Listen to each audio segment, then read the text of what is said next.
있습니다. 우리가 겉에서 보면은 문제가 없을 것 같은 그런 분들이 있죠. 그런데 사실 실제적으로 우리가 안에서 다 들여다보게 된다고 하면 문제 없는 가정들이 없습니다. 참 많은 문제점들을 다 각기 가정들 가운데 가지고 살아가고 있어요. 사랑하는 성도 여러분, 이와 같은 많은 문제들 가운데 우리는 어떻게 정말 이 문제들을 해결하며 또 주 앞에 나아갈 수 있을까요? 오늘 성경 말씀을 보게 된다고 하면 20장 1절부터 우리가 16절까지 같이 봉독을 하게 됐는데, 이 20장은 그냥 형식적으로 정해놓은 그런 단락 구분이고요. 사실 오늘의 말씀은 19장 30절로부터 20장 16절까지 그렇게 이 말씀이 한 단락으로 봐도 과언이 아닐 것입니다. 수미상관이라고 하는 그런 말이 있죠. 앞뒤가 똑같이 또 앞뒤가 똑같은 그런 말로 강조하고 있는 그런 문단을 가리켜서 수미상관이라고 이야기하고 있습니다. 19장 30절에 보면 그러나 첫째가 된 사람들이 꼴찌가 되고 꼴찌가 된 사람들이 첫째가 되는 경우가 많을 것이다, 이렇게 말씀을 시작합니다. 또 20장 16절 마지막 단락 구분을 지으면서 주님께서는 이렇게 말씀하고 있어요. 이와 같이 꼴찌들이 첫째가 되고 첫째들이 꼴찌가 될 것이다. 주님께서 결론으로 말씀해 놓고 그 뒤에 쭉 부연 설명을 하는 그런 상징적인 그런 오늘 말씀입니다. 그런 뒤에 다시 결론으로 바로 첫째 되는 사람이 꼴찌가 될 수 있고 꼴찌가 되는 사람이 첫째가 될 수 있다, 이렇게 말씀하고 있죠. 우리는 첫째가 되었다 꼴찌가 되는 사람이 아니라 꼴찌가 되었다 또 첫째가 될 수 있는 그런 사람들이 다 되었으면 좋겠습니다. 오늘 말씀에 보면 9시에 일하러 포도원에 들어왔던 사람, 또 12시에 들어왔던 사람, 3시에 들어왔던 사람, 오후 5시에 들어왔던 사람, 유대인들에게는 저녁 6시가 바로 이 일할 수 있는 그런 마지막이 됩니다. 우리와 별반 다르지 않아요. 근데 5시에 들어왔던 사람도 주님께서 이렇게 채용을 하게 되었습니다. 네 부류의 그런 사람들이 나오고 있죠. 저는 인생이라고 좀 믿습니다. 우리의 모든 인생들이 바로 이 네 부류에 속해 있는 그런 사람들 가운데 하나가 되겠죠. 어떤 사람은 9시에 들어왔던 사람도 있을 거고, 어떤 사람은 12시에, 또 어떤 사람은 오후 3시에, 또 어떤 사람은 막차를 타서 오후 5시에 들어와 있는 그런 사람들도 있을 줄 압니다. 여러분들의 삶은, 또 여러분들의 믿음의 삶은 바로 어디에 속해져 있습니까? 중요한 것은 여러분, 첫째가 되었다라고 해서 9시에 들어왔다라고 해서 방심할 수 없습니다. 첫째가 된 사람이 오늘 주님께서 오늘 말씀해 보게 되니까 주님께 비판을 받게 되었습니다. 주님께서 그분에 대하여서 굉장히 질책을 하고 있는 그런 모습을 볼 수가 있어요. 여러분, 기업도 그렇고 우리 인생도 그렇고 우리가 처음에 승리하였다라고 해서 그것이 끝까지 승리하는 것이 아닙니다. 끝에 가봐야지 하는 것입니다. 그렇지 않을까요? 우리가 구원을 얻는 것도 우리는 구원을 얻었다라고 하는데, 말씀에 의하여서 또 말씀에 적혀져 있는 대로 우리가 믿고 있다라고 하는데, 우리가 구원에 대해서 확증을 하는 것이 아니잖아요. 구원은 누가 확증하는 것입니까? 주님이 확증하는 것이죠. 나는 구원을 받았다라고 하는데 그것이 나의 이야기가 될 수가 있습니다. 그렇지 않을까요?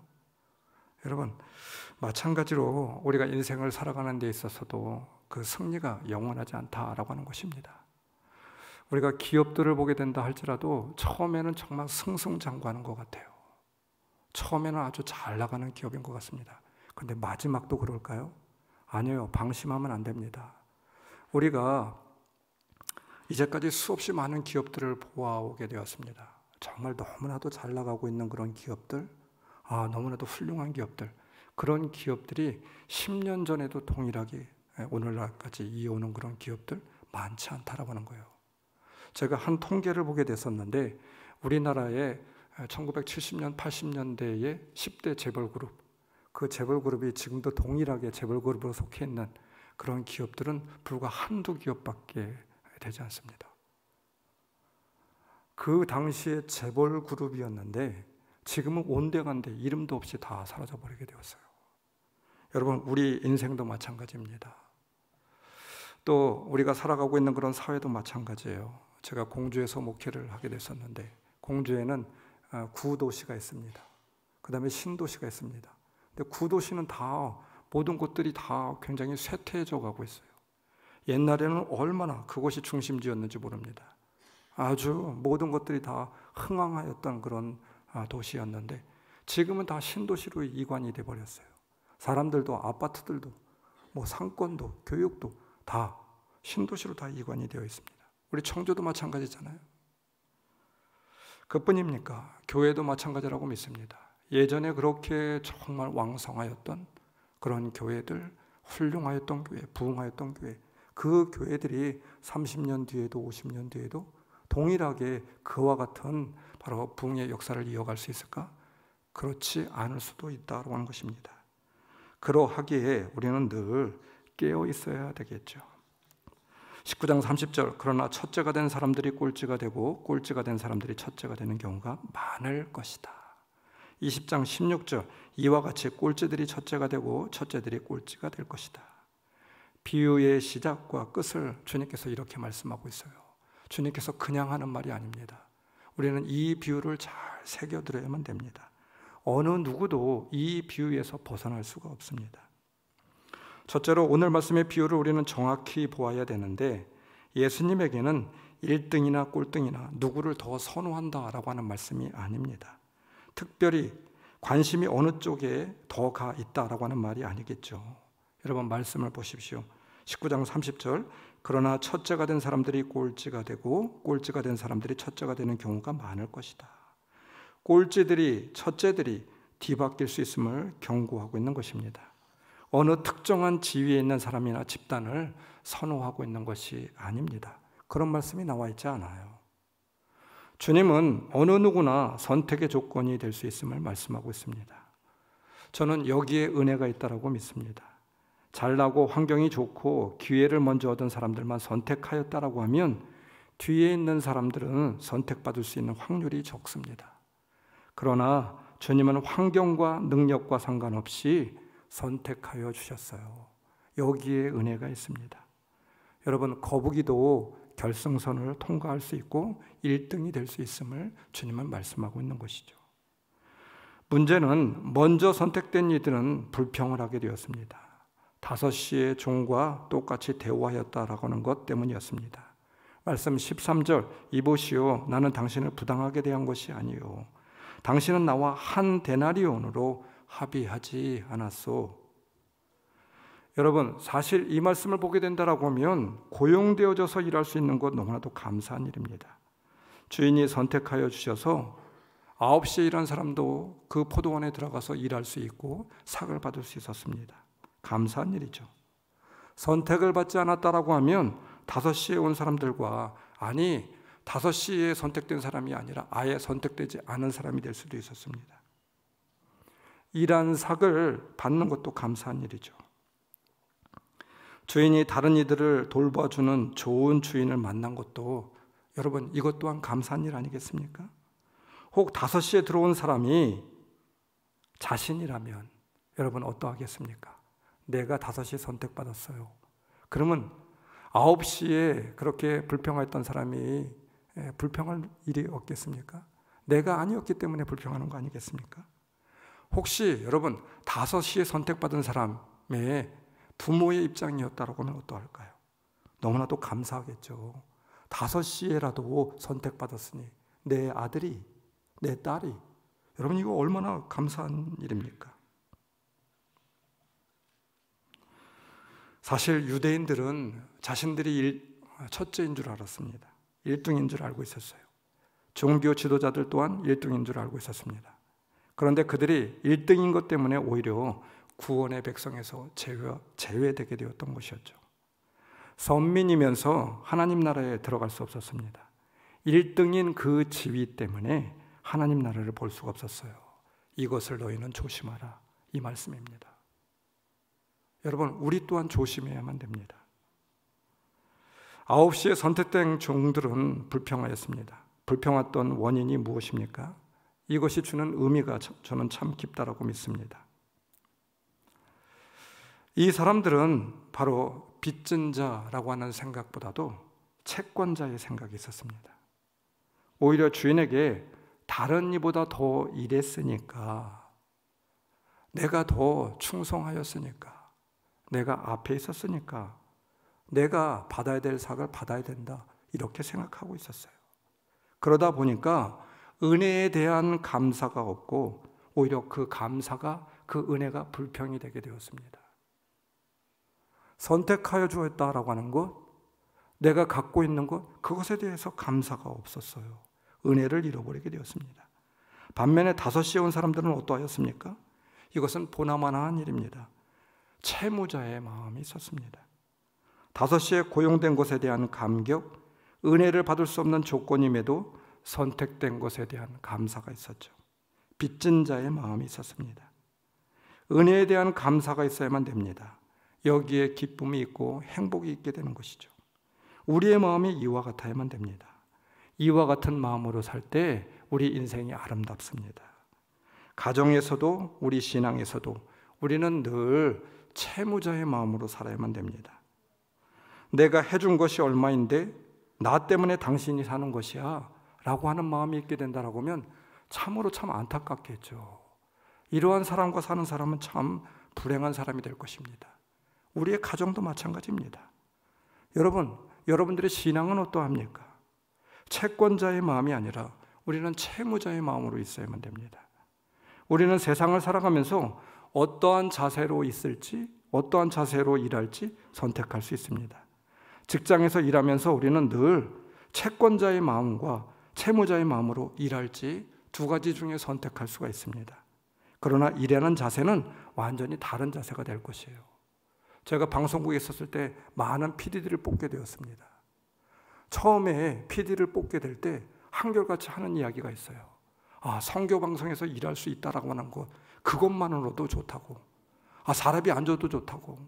제가 이곳에 들어오기를 얼마나 소망했는데요. 한결같이 동일하게 이야기해요. 그런데요, 1년이 지나고 2년이 지나고 3년이 지나고 5년이 지나면 어떻게 바뀌어지는 줄 아십니까? 왜 나에게 더 보수를 해주지 않느냐고, 왜 선교방송이 이 모양이냐고, 이런 이야기를 해요.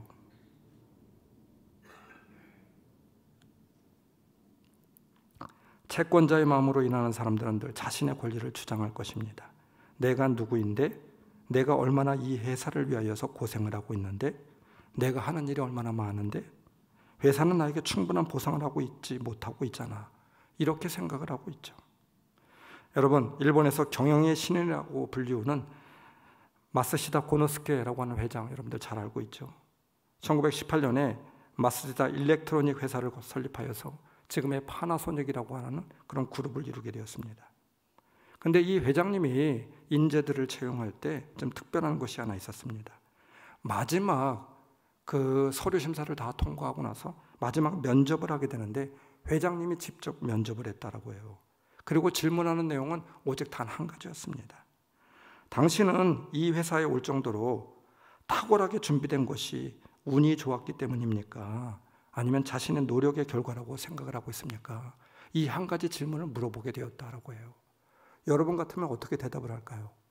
여러분, 회사에 적극적인 사람으로 나 자신의 능력을 더 PR해야 되잖아요. 최선의 노력을 다했습니다. 앞으로도 그렇게 할 겁니다.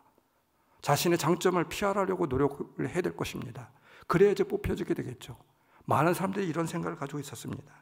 그런데 안타깝게도 회장님은 자신의 노력이라고, 최선을 다하였다라고, 최선을 다할 것이라고 이렇게 이야기하는 사람은 무조건 다 탈락시켰다라고 해요. 내가 여기까지 오고 뽑혀진다라고 하면 그것은 운입니다. 이렇게 고백하는 사람만 합격을 시켰다라고 해요. 이 회장님의 기준은 정반대였습니다. 최선을 다해 준비했다고 대답한 그런 사람을 탈락시키고 운이 좋았다고 대답한 지원자를 채용을 하게 되었어요. 그 이유에 대하여서 기자들이 묻게 되었죠. 회장님 왜 그런 이유로 그런 사람을 채용을 하게 됩니까? 물어보게 되었습니다. 회장님의 대답은 간단했습니다. 최선을 다했다라고 하는 것은 우리 회사에 들어올 정도의 사람이라고 하면 누구나 최선을 다하는 사람이라고. 우리 회사 아무나 들어오지 못하지 않냐고. 서류 심사 얼마나 까다롭냐고. 대학에서 GPA 4.0을 넘어야 된다고. 최고 학부를 나와야 된다고. 최선을 다하지 않은 사람이 어디 있겠느냐고. 최선을 다한 사람만이 최종 면접까지 올라올 수 있는 사람이죠. 그럼에도 최선을 다했다라고 하는 것은 자신을 드러내는 것에 불과하다고. 그러나 운이 좋았다라고 말하는 사람은 내 힘으로 된 것이 아니라 다른 사람의 도움 덕분이라고 하는 생각, 그러한 마음과 자세가 이미 갖춰진 사람, 이런 사람만이 우리 회사에서 정말 중요한 일을 감당할 수 있다고. 자기가 늘 최선을 다했고 최선을 다할 거라고 하는 사람은 회사에 들어와서 그만한 대접을 해주지 않는다라고 하면, 대우를 못 받는다라고 생각하면 금방 뿌리치고 나갈 사람이라고. 사람들과의 유대관계가 좋지 못하고 늘 자신만을 대우해달라고 하는 사람이 될 것이 뻔하다라고. 그런 사람은 우리 회사에 필요 없습니다. 이 회장님은 이렇게 말하고 있어요. 정말 놀라운 발상이죠. 회사를 다니면서 일을 하면서도 마찬가지입니다. 나 같은 존재를 사용하여 주는 것, 일할 수 있는 기회를 준 것, 우리는 이렇게 생각하면 참 감사할 수 있어요. 은혜가 됩니다. 교회를 다니면서도 교회를 다녀준다는 생각을 하고 있는 그런 사람들이 있는 것 같아요. 내가 헌금을 하여서 교회가 운영이 된다는 그런 생각을 하고 있는 사람들 혹시 있습니까? 하나님도 내가 이만큼 충성했으니 복을 주셔야 하는 거, 여러분 이렇게 생각하고 있습니까? 내가 예배를 빠지지 않으니 하나님이 복을 주셔야 되는데, 내가 11조를 열심히 하고 있으니, 내가 정말 신앙생활 제대로 하고 있으니 하나님 왜 나에게 복을 안 주십니까? 이런 생각하고 있습니까? 채권자의 마음이 아니었으면 좋겠습니다. 나의 공로가, 나의 자랑이 앞서지 않았으면 좋겠습니다. 사랑하는 성도 여러분, 이와 같은 사람이 주님께서 기뻐하셔요. 5시에 고용된 사람들에게는 무엇이 있었습니까? 9시에 고용된 사람들에게는 이와 같은 마음이 있었다고 하면 5시에 주님께서 이와 같은 일꾼을 고용한 이유는 무엇이 있었을까요? 놓치기 쉬운 관점 하나가 있습니다. 5시에 고용된 사람들의 마음이죠. 주인이 이들을 고용한 또 다른 저는 관점이 있다고 믿습니다. 5시에 나가보니까 여전히 일꾼들이 있었습니다. 이제 1시간 뒤면 이제 다 퇴근해야 되는데, 돌아가야 되는데 5시까지 그 자리에 서성이고 있습니다. 왜 그랬습니까? 1시간밖에 일할 수 없지만 그들은 여전히 그 자리에 있을 수밖에 없었어요. 그리고 주인은 그들을 고용하게 되었고 포도원에 일할 수 있는 그런 사람으로 맞아들이게 되었고 품삯을 주게 되었습니다. 우리가 살펴보고 싶은 점이 바로 여기에 있습니다. 그 자리를 지켰던, 떠나지 않았던 이유였습니다. 이 일꾼들에게는 고용되어져야만 하는 이유가 저는 있었다라고 믿습니다. 그래서 그 자리를 떠나지 않았습니다. 이 인부들의 삶의 언저리는 과연 어떠하였을까요? 우리가 성경의 말씀을 한번 상상의 날개를 통해서 우리가 바라보게 된다라고 하면 저는 이러하지 않을까 싶어요. 무엇인가 일하지 않으면 안 될 수밖에 없는 사람들. 오늘 내가 고용되지 않으면 우리 가족들이 굶을 수밖에 없습니다. 사랑하는 자식이 아파 누워서 아버지가 들어오기만을 기다리고 있습니다. 돈 벌어서 들어오기만을. 불치의 병으로 앓고 있는 가운데 이번에는 좋은 결과가 나오기만을 간절히 기다리며 검사를 받고 있는 병자와 가족의 마음일 수도 있겠죠. 수십 번의 이력서를 내었습니다. 계속 떨어졌습니다. 이번에는 꼭 합격되었으면 하는 바람으로 결과를 기다리고 있는 그런 입시생의 마음일 수도 있습니다. 사업하는 사람들의 마음일 수도 있겠죠. 일꾼들의 상황은 다르지만 제각기 그만한 자리를 지켜야 할 만한 절박한 이유가 있었을 것입니다. 포기할 수 없었습니다. 마지막 끈 하나라도 붙들고자 하는 그 마음이 있었습니다. 주님께서, 주인이 이 마음을 보았던 것 같아요. 여러분, 우리에게도 상황은 다르지만 이러한 마음, 이러한 자세, 이러한 희망이 찾아줘야 되지 않을까요? 이러한 희망이 우리를 살게 하는 힘입니다. 이것이 우리의 열심이 되어야만 됩니다. 있어도 그만, 없어도 그만. 있으면 좋고 없어도 그만인 삶에는 기대할 것이 없겠죠. 일하지 않으면 안 되는, 포기할 수 없는 사람들, 그러기에 그들은 5시까지 그 자리를 떠날 수가 없었습니다. 5시에 고용되었던 일꾼들, 그들에게는 이러한 간절함과 절박함과 목마름이 있었지 않았겠습니까? 주님께서 이것을 기뻐 받으시고 긍휼히 여기시게 되었던 것이었죠. 여러분, 우리 신앙의 삶의 자세도 이와 같아야만 됩니다. 있어도 되고 없어도 되는 것이 아니라 선택이 되어도 그만이고 안 되어도 어쩔 수 없는 것, 이것이 아닙니다. 남아 있었다라고 하는 말에는 주인의 선택을 받을 만한 감동이 있었음을 저는 보고 있습니다. 어찌 그런 일꾼들을 선대하지 않겠습니까? 바로 그러한 마음과 자세가 어찌 주인의 눈에 들어올 수 없었겠습니까? 주인은 그 눈을 보고 그 자세를 보고 그를 고용하지 않을 수 없었어요. 고용하였다라고 하는 것은 그냥 주인이 주고 싶어서 주었던 것입니다. 그냥 명분이었어요. 여러분, 우리가 신앙생활할 때도 응답을 받기를 원하고 은혜를 받기를 원하고 있습니다. 하나님께서 여러분 우리의 노력과 아니면 우리의 어떤 간절함으로 하나님이 찾아지는 것은 아닙니다.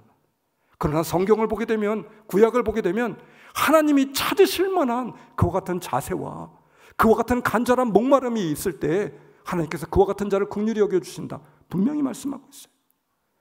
은혜를 그냥 받지 않았으면 좋겠습니다. 간절히 은혜를 사모하는 그 마음이 우리에게 있었으면 좋겠습니다. 기도하는 자가 아니라 간절히 기도하는 자에게 주님께서 만나 주십니다. 예배하는 자가 아니라 간절히 예배하는 자를 주님께서 은혜를 베풀어 주시죠. 봉사하는 것이 아니라 간절히 봉사하고 헌신하는 성도들, 이러한 사람들이 주님께서 기뻐하지 않을까요? 우리의 삶 속에서 5시의 삶이 찾아질 줄 믿습니다. 오늘 아니면 말고 이와 같은 마음이 아니라 오늘 반드시 만나야만 되겠습니다. 오늘 반드시 은혜를 주시옵소서. 주님, 오늘 반드시 나를 기억하여 주시옵소서. 이러한 자세가 우리의 자세가 되었으면 좋겠습니다.